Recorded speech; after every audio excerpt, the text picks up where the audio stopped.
Hey friend, if you've ever sat in your car, staring at a ceiling that isn't yours, if you've ever felt like the world kept moving while you were stuck in place, if you've ever asked, is this really all there is for me? This story is for you. Not because it's glamorous, but because it's real. Because sometimes, the people who fall the farthest are the ones who learn how to fly. Her name was Renee Carter. Not Dr. Carter. Not Professor Carter. Not yet. Just Renee. 22. Fresh out of college. A social work degree. A smile that hid too much. And a Honda Civic with 217,000 miles on it, which would soon become her home. She had done everything right. Studied hard. Volunteered. Graduated with honors. But the world didn't clap. It didn't open doors. It barely even noticed. The job offers didn't come. The student loans did. And when her roommate moved out and the rent doubled overnight, she had no backup plan. So she packed everything she owned, 2 duffel bags, a pillow, and a stack of library books, into the Civic. And just like that, she became one of the people she once dreamed of helping. It wasn't just the cold nights. It was the silence. The kind that made you forget what your own voice sounded like. During the day, she showered at the local YMCA. $8 store granola bars, charged her phone at coffee shops, and sent out 12 resumes a day from a borrowed library computer. Every rejection email cut a little deeper. Some nights she slept in hospital parking lots because it felt safer somehow. Other nights she'd drive until the gas tank hissed at her, praying the engine wouldn't quit before she could find somewhere dim enough to park unnoticed. She kept a notebook tucked into the glove box. It was filled with questions like, is this my rock bottom? Why hasn't anything worked? How long until I matter again? But she kept writing anyway, because writing made her feel possible. One night, it rained so hard her car leaked. She sat in the driver's seat with an old hoodie over her knees, watching water drip onto the passenger seat, thinking, this is it. This is where my story ends. But then, a woman tapped on the window. Renee flinched. The woman motioned her to roll it down. She was holding an umbrella and something else. Paper bag. Inside, a sandwich. Protein bar. A note. It read, you don't know me, but I see you here a lot. I was homeless once too. Keep going. Renee stared at that note like it was a roadmap.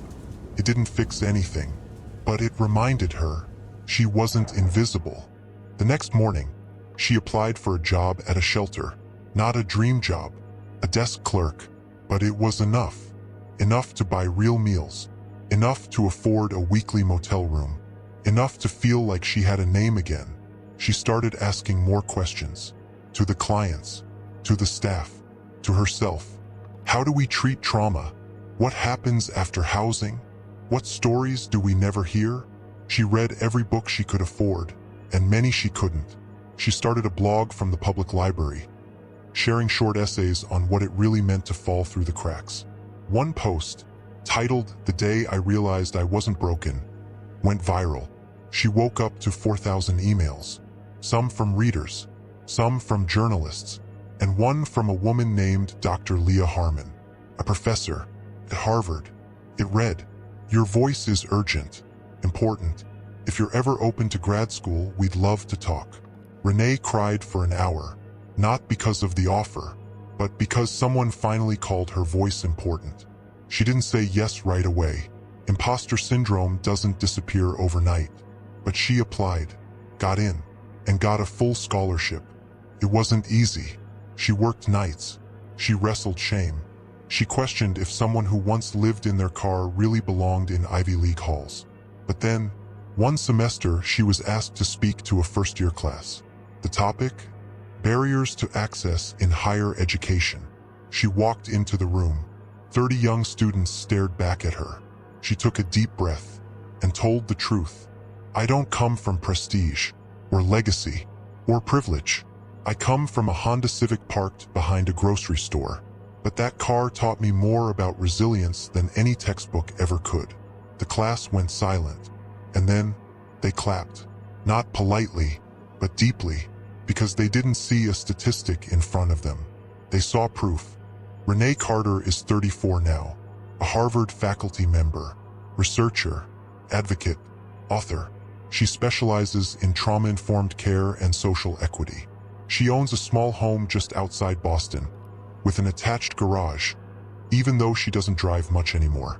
But sometimes, she'll go sit in the car she once lived in, still parked in her driveway, and just breathe, because success doesn't always roar. Sometimes it whispers, "You made it." They don't teach you this in school, that survival is strength, that struggle is not shameful, that just because the world didn't give you a welcome mat doesn't mean you're not worthy of walking through the front door. Renee didn't just get out. She reached back, and now she teaches others how to do the same. Not with pity, but with power. Because the most dangerous thing you can ever do to someone who's been broken down is give them a reason to believe again. Comment below, what part of Renee's story stayed with you the most?